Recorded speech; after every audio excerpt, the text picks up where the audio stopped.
Nathan, come outside now. Nathan, I know you're inside. Come outside with your hands up now. Nathan, Wood County Sheriff's Office, come out with your hands up now. Don't catch any other charges. Hey, brother. How you doing, bud? You're okay. I'm autistic. I don't like cops. This is a nicotine vape. I'm 25. What's up? How can I help you? I'm Mason. Nathan? Mason? Mason? No, I'm Mason. Mason. Okay, I need to talk to Nathan. Is he here? Yeah? I don't know. May I come in with you? Right outside? Yeah, I guess. Is he here? I don't know. August 5th, 2025, Wood County, Florida. Deputies roll up to a residential home before sunrise to serve a third-degree felony warrant on a man named Nathan.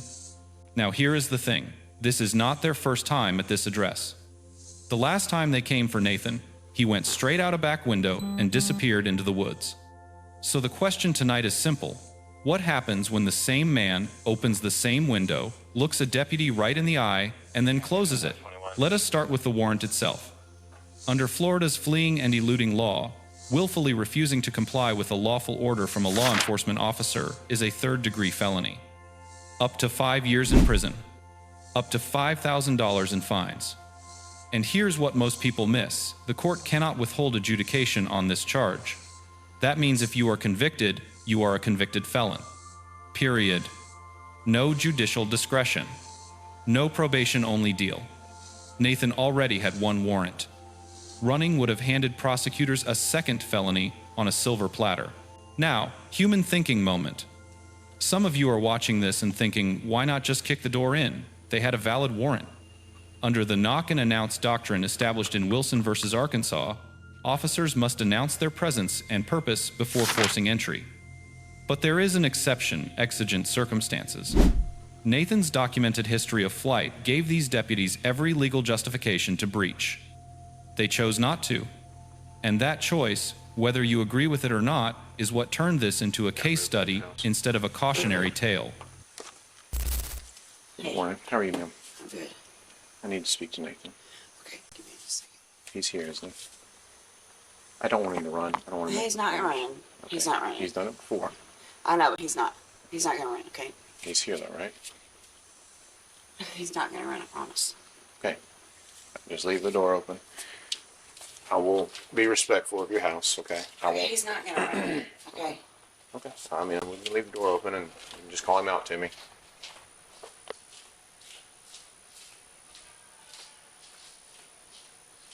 Nate.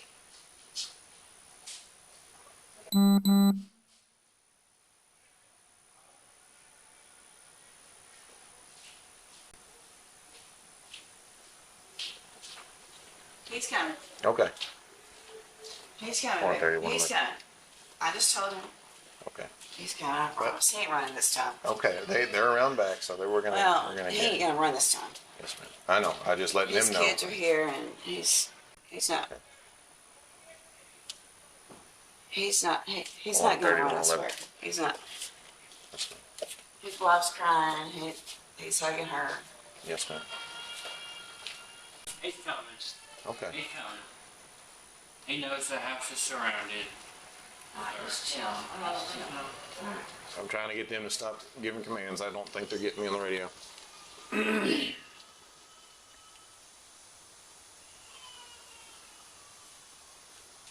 1:30 to 1:11 or 1:25.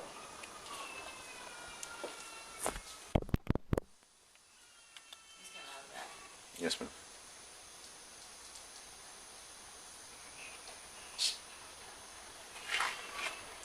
Yeah, I've got him up front. Where is he? Let's stand by. He's coming up front according to his mother. Okay, well, I'm gonna hold that.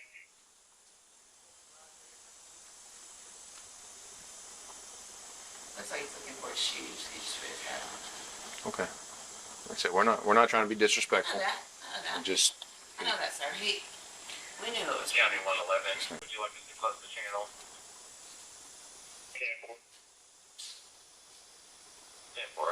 County attention all units. Attention all units. Channels now closed on non-emergency traffic. So he says it's time his kids. Yes, ma'am.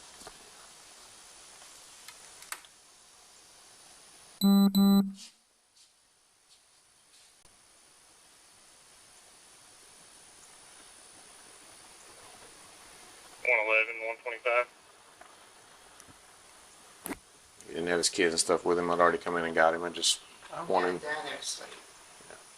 I got one in my room asleep. You got 4 of them. Yeah, I'm not trying to cause a big deal. He's coming, I promise. He's not, he's... Nate, come on, baby. Oh, he's hugging his kids. That's right. He's like got his daughter right now. He's giving her a hug. Okay. I see him. I see him.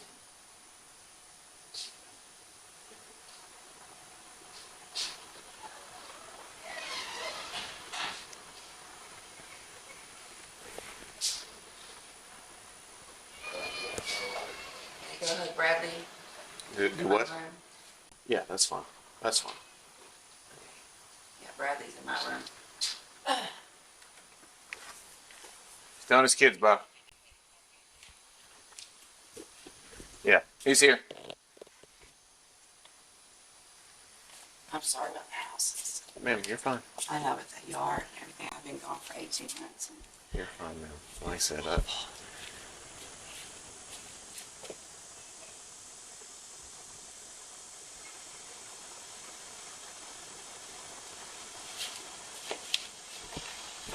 the window actually in my room screwed shut. You can't.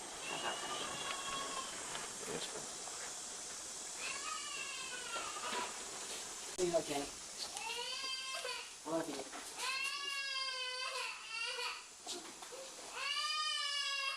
Hey Nate, do you want to have the kids go on so they don't have to see you get cuffed? Yeah, you want there or something? Instead? That's fine. Yeah. Yeah, I'm gonna grab your arm, okay? Because you have ran from us in the past. All right.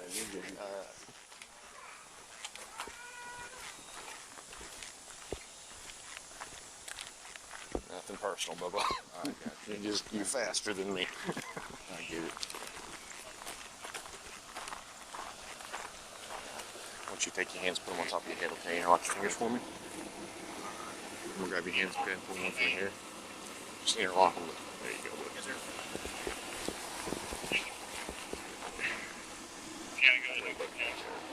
No, you're fine, homie. 10-4. Attention all units. Attention all units. Channels now back open all traffic. You're good.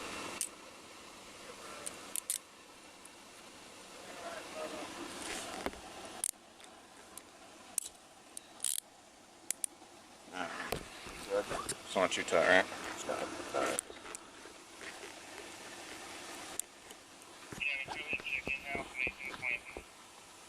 just gonna run it, confirm it's good. I'm gonna take a seat in my car, okay?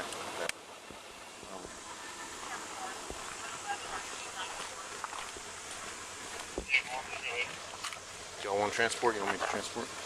Ours is all the way back there. All the way back there. Yeah, just in case you ran. Yeah. So my wife, I wouldn't run this long. I appreciate that.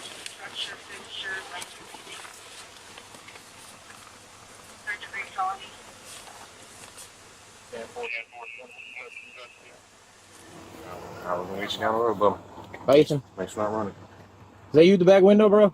Yeah. You was gonna do it, weren't you? My wife asked me not to, so I didn't. I figured you saw me. I saw the window go open. I know that's how you got out last time. So, Yeah. say it's a DAP, man. Y'all play the game. We try to play too. You got me last time on that one, so I appreciate you being kosher about it all. Yeah. You have the availability for bond. I'm glad your wife told you that. I didn't want you to run and catch an extra charge. At least Right. now you can go bond out. Yeah. All right, man. So he'll get you up there. Rock and roll. Appreciate it, man. Rock and roll. Brother? Yeah. Huh? Brother, That's my brother. Yeah, I'm good. We're not gonna have no problems.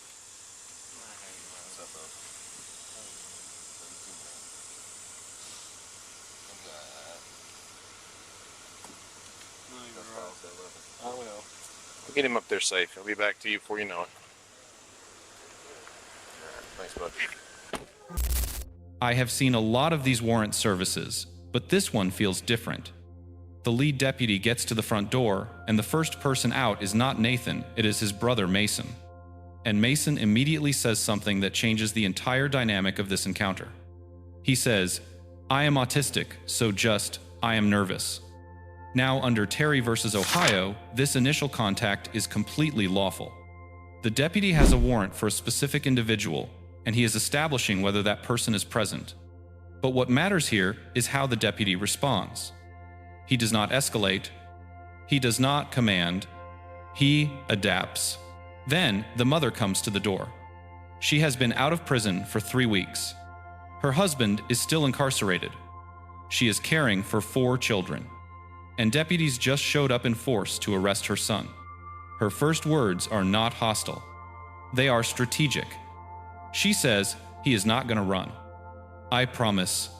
She acknowledges his history of flight without being asked. She negotiates, "Leave the door open, let me call him out." Under Florida versus Bostick, the test is whether a reasonable person would feel free to decline. She is not declining. She is cooperating on her own terms. Here is where it gets interesting from a tactical standpoint. While the mother is negotiating at the front door, deputies on the perimeter spot Nathan at a back window. He opens it. He looks directly at a deputy, and then he closes it. Now, the counter-argument. Did Nathan commit the crime of resisting an officer without violence at that moment? Under Florida law, the elements require that a person knowingly and willfully resist, obstruct, or oppose an officer in the lawful execution of a legal duty.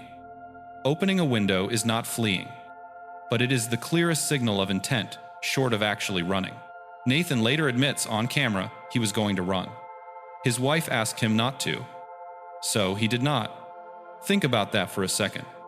The entire tactical operation, 4 deputies, a full perimeter, a closed radio channel, emergency traffic across the county, all of it came down to a conversation between a husband and wife that no deputy could hear. His wife's words did what a perimeter full of armed deputies could not guarantee. She changed his mind, and in doing so, she saved him from a second felony charge that would have made bond nearly impossible. When Nathan finally comes out, he is holding his daughter. The deputy, and this is the detail that separates good policing from great policing, asks Nathan if he wants the kids to go inside so they do not have to watch him get handcuffed. Under Graham versus Connor, the objective reasonableness standard, every use of force and every tactical decision is judged from the perspective of a reasonable officer on scene. A reasonable officer on the scene would do exactly what this deputy did. He gave a father 30 seconds of dignity before taking his freedom. The handcuffing itself is textbook. The deputy explains what he is doing before he does it. He says, "I am going to grab your arm, okay, because you have ran from us in the past." Then he checks the cuffs, not too tight, right, and then comes the most human moment of the entire encounter. The deputy looks at Nathan and says, "Nothing personal, Bubba. You are faster than me. I get it." That is not sarcasm. That is one human being acknowledging another while doing a difficult job. How are you, ma'am? I've been better. So I'm glad he didn't decide to go through the window. Didn't talk to him. Yeah, I'm glad he didn't because he didn't catch another charge. So he can bond out in the morning on it. So I know he can. it's the prohibited substance. We've I don't know called if- about it. Okay, I just bonded him out when he got arrested because so he could spend some time with his kids. understood. And I'm sorry about the house. The Oh, yard, no. everything. No. I've been gone for 18 months. I'm in prison. Yeah. And everything's a wreck. And I apologize. Well, Well, I'm fun. I know how Caden and Nathan can kind of I'm be embarrassed. sometimes. I don't know if you're aware. We responded a few weeks ago because Nathan actually overdosed. Apparently, it was on his. I didn't know y'all. Wait, what? Yeah, Just. Caden had some Narcan. Nathan, probably about a month ago. So that's how I knew he was still living here. But he said it was on his thyroid meds. Whether that's the case or not, he was fine when we got here. Luckily, they had the Narcan in there. You've got to be kidding me. Okay. It scared the hell out of his wife. Well, yeah. So we knew he was still out here. And we knew they were doing things. I don't know if they were doing things they weren't supposed to be. Obviously, we were familiar with Caden and Nathan. More Caden than anything, but And they were super respectful. I mean, they're always respectful when they don't have, when they're not ruining type stuff. But I know that. But Okay. I'm so sorry with the yard, y'all. I'm so embarrassed. Yeah. This narcan thing's blowing my mind. Okay. so just be aware kind of what's been going on. Again, he said it was his thyroid meds. Could have been his thyroid meds. It's not typical. I don't know. I don't know. Yeah. But yeah, if any questions, just holler at us. Okay. We can get that taken care of and get back home to the kids. Yeah. And what about his mom? Mm-hmm. We can't afford it. Okay. Well, they I'm just may. getting out. My husband's still in. We can't afford it. I mean, I can't. I just haven't got on my feet yet. I got you. How long you been out? I've been out maybe 3 weeks. Okay. Yeah. That's Yeah, I why know I the haven't yard still seen looks you in like a this. minute. That's why the yard still looks like this. Hey, I don't blame you for not doing anything because it's way too hot to want to do anything out Well, I there. don't pay somebody. So I'm not paying somebody. There you Yeah, I go. just can't. I got some 401k money coming in out of my retirement. I get on my feet with it. There you go. All right. Well, we'll get He going. wasn't gonna run this time. We've been talked to him, and Well, we saw him come to the window and throw the. He went Oh, to. did he? Oh, he got the shades out and went to lift the window. He looked straight at me, and then that's when he shut the blinds. oh, we've been talked about it. Yeah, he hadn't. I asked him. He's like, I was going to, and He said his wife. he said his wife told him not Yeah, to. we've been talked about it at the table. Yeah, because the last time I was here, I actually think I I know. ended you up. asked me. I came for him. You happened to be in the garage, and then he took off into the woods, so Yeah, we I were a little know, more 'cause I prepared. just pointed out I didn't think I had a warrant. Yeah, Remember, well, I didn't just think you about did that. either, but Anyway, but yeah, okay. all right. Well, hopefully, I don't know. Hopefully, they get that stuff taken care of with him and get back here to the kids. 'Cause Yeah. I know they'll need dad. So, if you have any questions, just let us know. Okay, guys, so please pick up these coffee cups. Please read it to me. Nathan is harder to evaluate. He opened the window. He considered running. His compliance was not born from respect for the process, it was born from his wife's plea. But here is what matters, he complied. He cooperated with the handcuffing. He was honest about the window. He admitted he was going to run and did not pretend otherwise. In the end, the result is what counts. He walked out the front door instead of climbing out the back window. And that single decision is the difference between 1 felony and 2. First lesson: if law enforcement has a valid warrant, they are coming. Running does not make the warrant disappear. It adds charges. Under Florida's fleeing and eluding law, a conviction means mandatory felony adjudication and a driver's license suspension of 1 to 5 years. Nathan's wife understood something that Nathan almost did not. Surrendering peacefully is not giving up. It is the only move that keeps your options open. Bond, a defense attorney, a chance to fight the charge. You lose all of that the moment you run. Second lesson: de-escalation is not weakness, it is strategy. The lead deputy had the legal authority to breach the door. He had exigent circumstances. He had a subject with a documented history of flight. He chose patience instead. And that patience produced a peaceful arrest with no injuries, no property damage, and no additional charges for anyone. The mother contributed equally. She did not argue, she did not obstruct, she negotiated. Both sides chose the harder path, and both sides benefited from it. Third lesson: know your rights, but also know your situation. Under the Fourth Amendment, you are protected from unreasonable searches and seizures. But a valid arrest warrant is the definition of reasonable. You have the right to ask to see the warrant. You have the right to remain silent. You have the right to an attorney. What you do not have is the right to flee. Exercise the rights that protect you. Do not exercise the impulse that destroys you. A McGann opened a window. A deputy was standing on the other side. His wife asked him to close it. He did. That single decision to listen to someone who loved him instead of running from someone who was doing a job is the difference between bonding out in the morning and catching a second felony that buries you. The Constitution does not enforce itself. That is what these cases are for. Thanks for watching.